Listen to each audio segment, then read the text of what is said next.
Good afternoon, everybody. It is just about 4 o'clock, and welcome to the Civic Works Committee meeting. I understand some of our staff have had a long few hours and been very busy keeping everything as safe and moving forward as safely as possible. So thank you to everyone that has been contributing to that. I'm going to call the meeting to order and look for any disclosures of pecuniary interest. Seeing none, for the consent items, I conferred with the committee prior to starting, and I understand that items 3, 5, and 6 should be pulled. Is there anything else?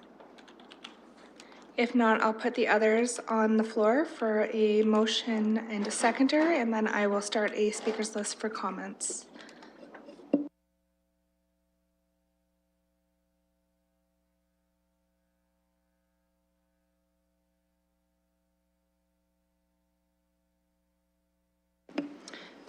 Consent items accepting 3, 5, and 6 are on the floor now. Moved by Councillor Park. Yes. Okay. Seconded by Councillor Usher. I'll look for speakers. Councillor Helmer.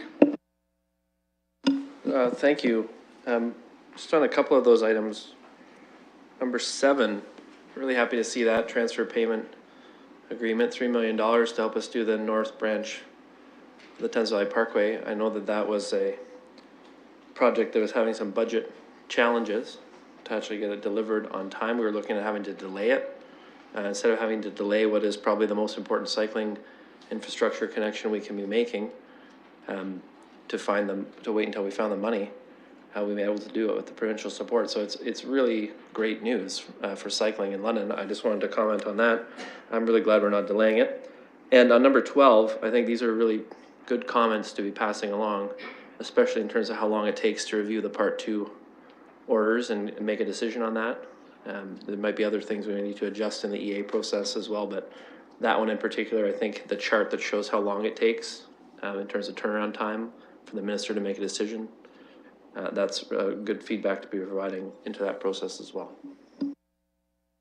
Thank you, Councillor Helmer. Councillor Park. Oh, thank you. Actually, Councillor Helmer made the points I'd want to on point 12, and I don't believe in repeating people. Thank you. So that's been moved and seconded. Comments have been made. Are there any other comments? If not, we will open the vote.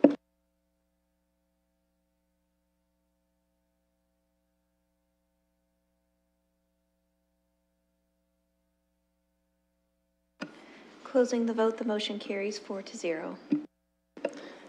Item number 3, we'll put that on the floor to be moved and seconded, and I'll look to speakers. Councillor Usher and Squire both indicated they want to speak, so I'll start with Councillor Usher.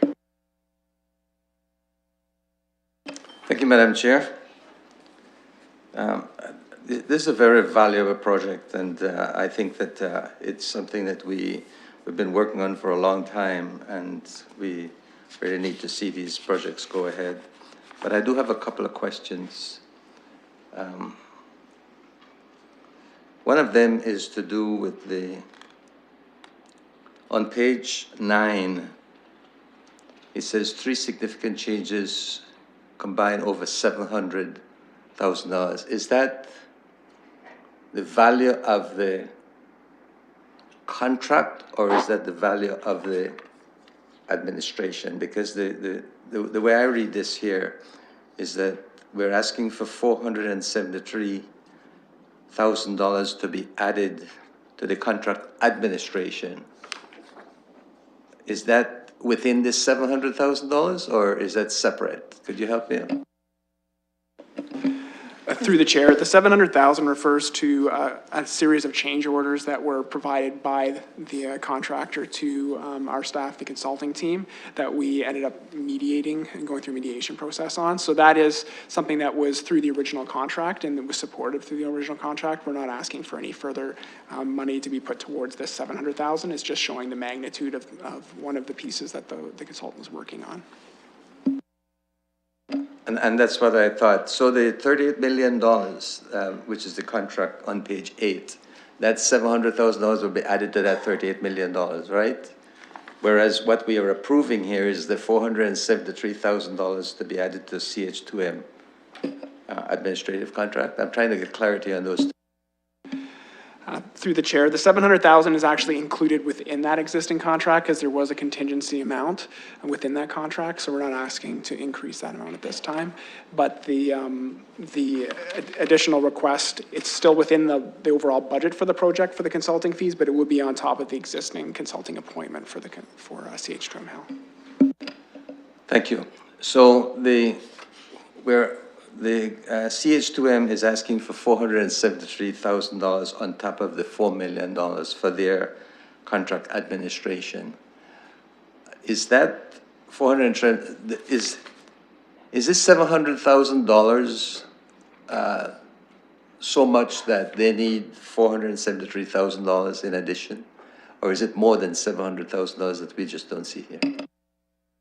Through the chair, there was a number of different items that they had to spend more time on than was initially anticipated in the scope of their work plan. So one of the items was some of the challenges related to the project that was moving forward.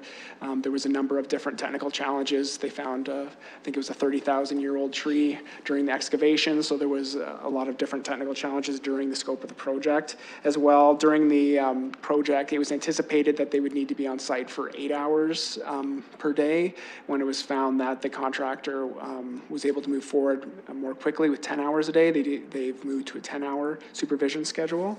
And then as well, the other component that it's part of that $400,000 would be increased time for facilitating the facility commissioning and providing some additional services that wasn't initially anticipated. With any of these very complex projects, it is good to have that consultant available during those times when you're actually trying to get the processes working so that they have that continuity of work on the project. Thank you very much. I do recognize the complexity of this kind of project, and I do appreciate that. My last question, hopefully it's easy because you mentioned the wording just now, is to do with the commissioning of work. This seemed to be something that was not in the original contract, and this seemed to be the thing that is costing so much money. Could you help me understand what we mean by commissioning of work? Because this is very time-consuming here in this project. Through the chair. I also have Jordy Gald here, who's the division manager of the wastewater treatment. I will let him just give a little bit more detail around what the commissioning would entail.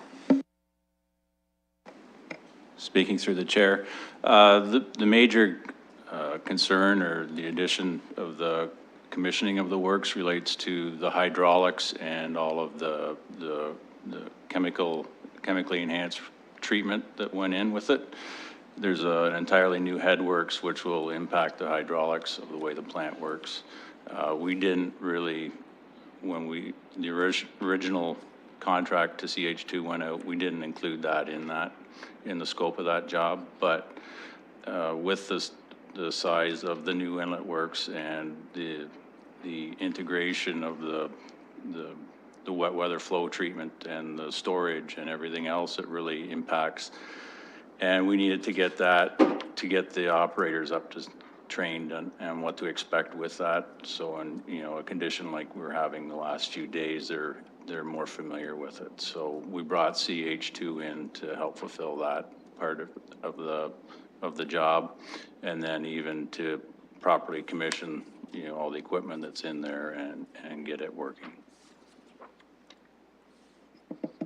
Well, thank you for that explanation. I'm a little surprised that we did not anticipate that in the past, but I do respect the fact that it was there and you had to bring in a specialist to do it. So I really accept the explanation and I appreciate that. Thank you very much, Madam Chair.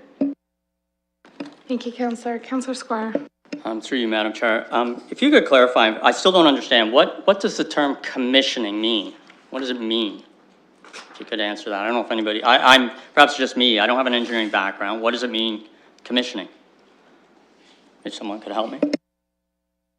Through the chair, the largest part of this is there's a sewer that feeds the south end of town, and enable Greenway to take the flow from that sewer, that part of the collection system, there's a whole new headworks that went in. So there was an existing headworks that was built in the 60s, and now we've added a second headworks in that will take the additional flows and also do the wet weather treatment and the chemically enhanced treatment. So to bring that online, all the equipment has to be put into service and, individually, and then the staff have to be trained on how it's going to work in the wet weather. So that's the biggest part. It's the largest project that we've done, and we didn't foresee that when we put the original contract out. Ms. Scher? There we go. Thank you. If I could just add to that. So typically when we take on a new and complex facility, we do have some sort of process to manage the transition from the contractor to us as operator. On an easy building, it can be just as easy as an orientation and turning over the manual. On something more complicated like this, each component and each system needs to be tested, documented, the manuals are created, and it's all turned over to city staff with the appropriate training to make sure it's operated correctly. That probably wasn't anticipated in terms of being a completely new process for this particular piece of construction. It certainly is necessary, though, to ensure that it's operating appropriately now that we have it. So commissioning, I think, is an important add in terms of protecting the investment we've made and making sure we're getting full use out of it now that we've got it online. Mr. Mathers, anything to add? So just to answer my own question, does that mean integrating the new works into the city infrastructure? Is that what commissioning means? Through the chair, it means that, as well as ensuring that city staff understand how to use and operate the new works as they were installed by the contractor. And in this case, we've used the advice of our specialty consultant to ensure that transition is smooth. I have another question. Just going to I understand why the fees went up. I'm just, one of the things that I've learned about here is this idea of what percentage a consulting fee should be of the total budget of a project. And what's being said here when you finally assess the fees is that it's 4.8% of the total contract. And then it goes on to say, well, normally they'd be more than 5%. Different times I've heard, well, they should be 5%. I just want to understand, is this written down? Is it written down in a book somewhere that says consulting fees should be 5% of the value of the contract? Is it an industry standard? Is it a urban legend? Or what is it? Mr. Mathers? Through the chair, there's a whole component of engineering around evaluating costs. And there are manuals you can get. There's textbooks that have some very high level values. What we find for these types of projects, very high dollar facility related projects, that we get into around this 5%. You'll see in other facets of engineering, for example, our infrastructure program, based on the scope of the work in those programs, you usually see something between 15 and 20%. So there is a little bit of context that you can glean from these textbooks, but it really does come down to the individual projects and the costs that you're going to be getting out of it. But that 5% value is something that is pretty much a ballpark value for this type of facility work. That's a very large, significant amounts of costs in the tens to 20s of millions of dollars. Just from my point of view, I found that the report was a great report when it talked about the actual reasons for the increase in consulting fees. In other words, they had to do this additional work. They had to do change orders, so we're going to give them more money. The percentage, I admit, I find a little bit challenging because it's less a representation of the actual work done than a guesstimate. So I think you did both in this report, and I do admit that I find the project delivery challenges part of it much more satisfactory from that point of view. Thank you, Councillor. Any other comments? It's been moved and seconded on screen. We will open it for a vote.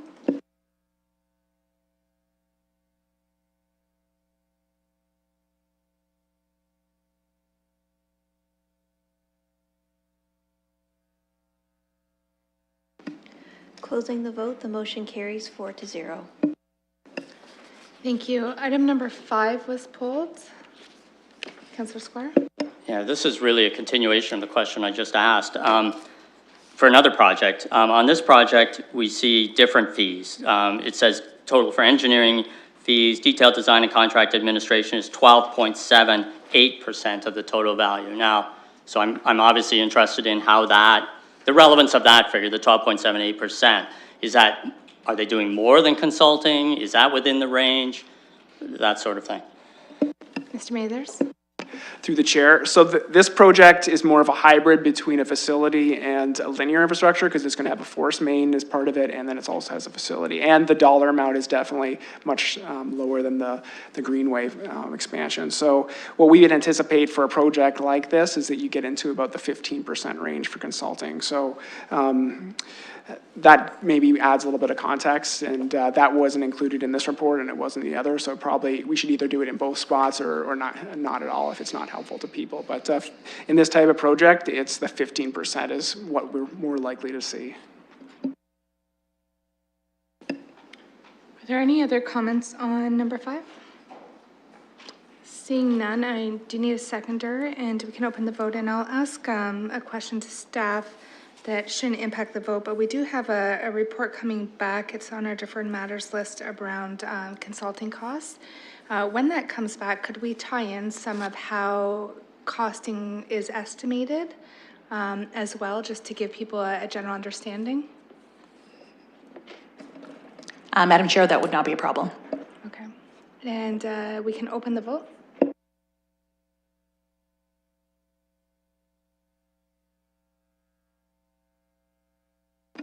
Closing the vote, the motion carries 4-0. Thank you. Item number 6, Councillor Park pulled this. Councillor Usher, would you like to go first? Councillor Park has conceded the floor to you. I yield to her, so as she yields to me now. That's great, because I know that she wants to close up on this. I guess I love this project, by the way. I just want you to understand that. And I love this project from the start. I'm looking forward to it. I've been looking forward to it long before it was even initiated. Way back when I first came here, I used to say that Dundas Street should be something like, what's it, Slate Street in Ottawa? Spark Street in Ottawa. I lived in Ottawa for 9 years, and I really used to enjoy Spark Street.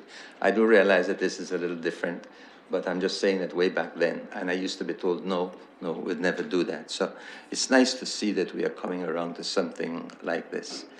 I want to make sure that I understand this, because when every time I talk about this project, and every time any of us talk about it, we always talk about a $16 million project.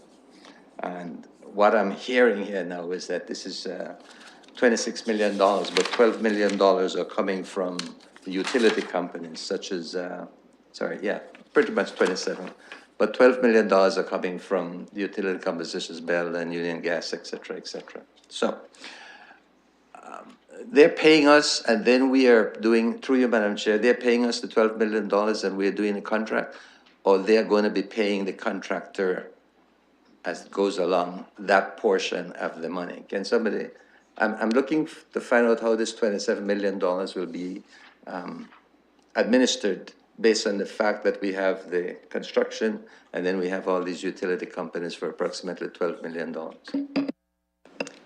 Thank you, Councillor. It's my understanding that the utility companies will be doing their own work, but I'll go to Mr. Soldo in case he would like to expand on that as well.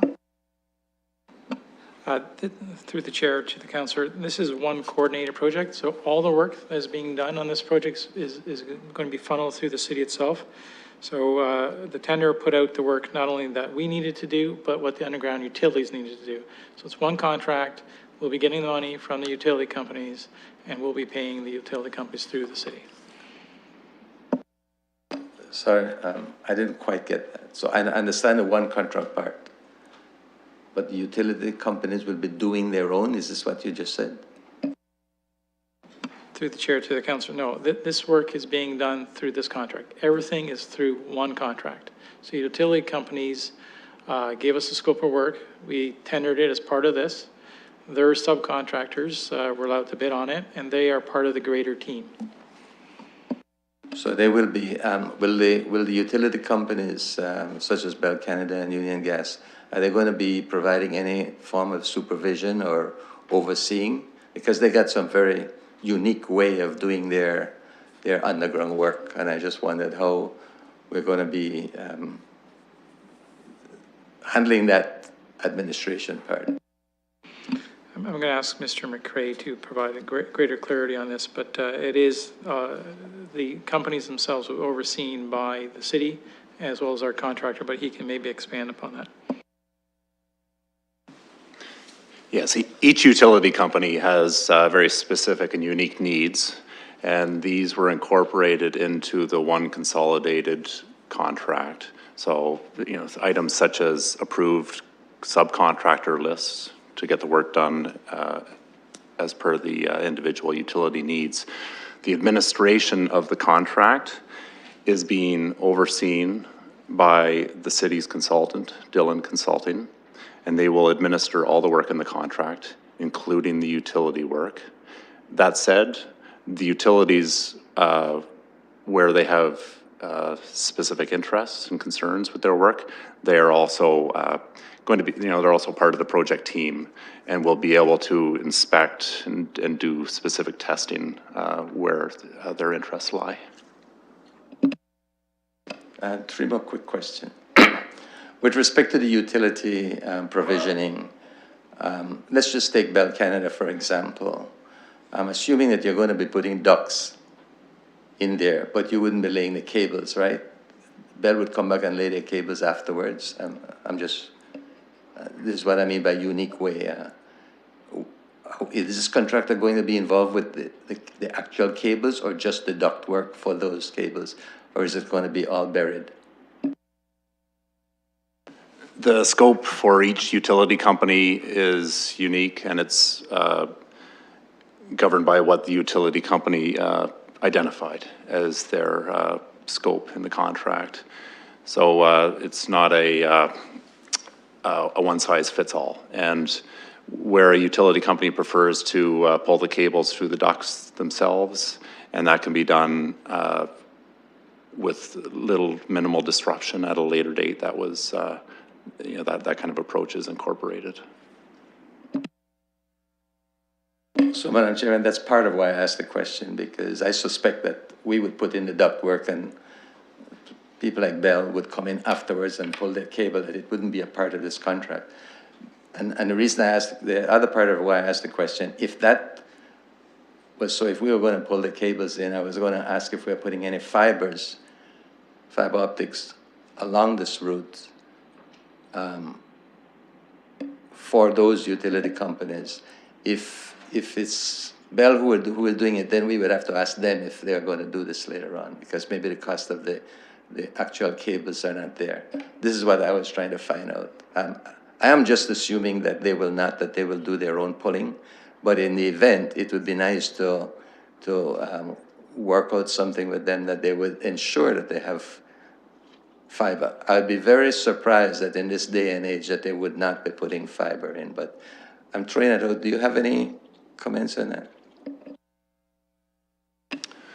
There's more than one telecommunications service provider in this project, and they all have interests in expanding services looking towards the future.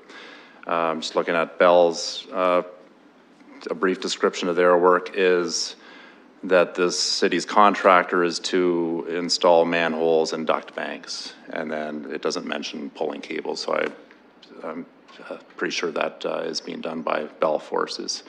But yes, they are looking to install fiber, looking towards the future, as well as many of the other telecom companies that are in here. Thank you for that part. That's what I suspected, that they would put in we would put in the manholes and the ductwork, and then they would come in and put their cables afterwards. But I wanted to be sure, and particularly because of the fact that you said that there are more than one utility companies. I'm just assuming that they will all come through Bell's duct.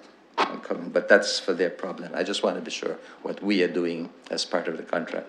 My last question is to do on page 36, down in the middle.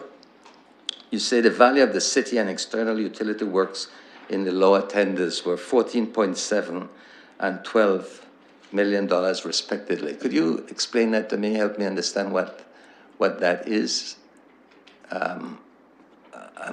Does this mean that the utility part came in high at 14.7 for some of the contractors and low for others, and I'm not so sure what we mean. And how did the contractor decide to select which one, if that is the case? Through the chair, under the approach of undertaking one consolidated contract in order to minimize and reduce the construction schedule as much as possible, all of the utility partners identified their scope, and so all the work is identified for each contractor to bid on. It was agreed with all the partners in the project that the tender with the lowest overall price would be the tender that is awarded, and that is standard procedure as per the city's procurement policy. So the low tender came in at a price of approximately 26.7 million. And of that 26.7, 14.7 million is city works. So that includes things like the road surface, traffic signals, street lighting. And then the 12 million, so approximate, almost half and half. 12 million is manholes for telecom companies, ducts for utility companies, and all the utility works. Thank you very much. I understand now. I didn't realize, that's exactly the explanation I was looking for, because I thought they were all talking about the utility portion. But the 14.7 is the general construction, and the 12 million is the utility portion. That's where you just said, right? And when you said it and I reread it, then I really saw it in there. Thank you very much. I'd be happy to second this. Thank you, Councillor Usher. Councillor Park?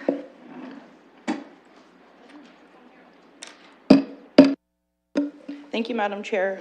As we can see through Councillor Usher's comments, this is a very complex project, more complex than I'm qualified to talk about. That being said, the further complexity on this is the businesses along Dundas Street. And I was really heartened when I was looking at the local paper today about how some of the merchants are looking at this project as something that'll be a real shot in the arm for their businesses going forward, recognizing that the construction phase will be rough to go through, but they're prepared to do that, and they recognize the overall benefit to the City of London. For this council to be at this point where we're actually going to, get right into here and get this job done is a really good it's a good moment for this council, I'd say. That being said, I do have a question. I wonder if we can get a further report on how this is all going to work when the Junos are going on in this specific area. I think that we're going to see a lot more foot traffic and those sorts of things. So figuring out how all those things are going to work together. I don't expect a response today, but perhaps we can have another report later on just for information purposes on that. Thank you. Mr. Soldo? Thank you, through the chair, to the councillor. Exactly along those lines, we'll be coming back to this committee, I believe in March, with a coordinated construction program for all the projects downtown. So you expect to see that at the next cycle. Any other comments on item 6? Seeing none, we'll open the vote.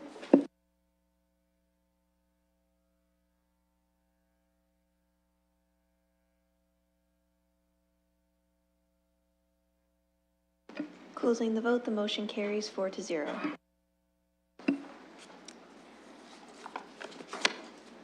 That concludes our agenda. We do have the deferred matters list and any additional business. So I'll look for additional business first.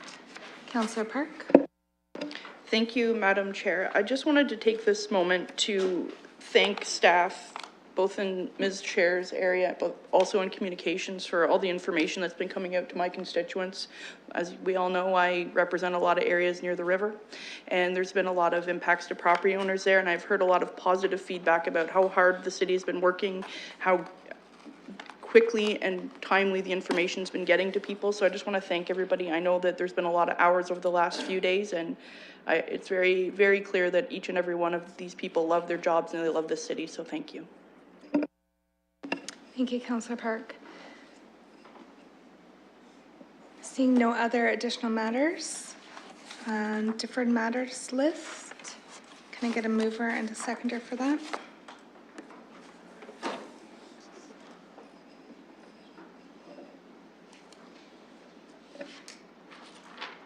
We'll open the vote.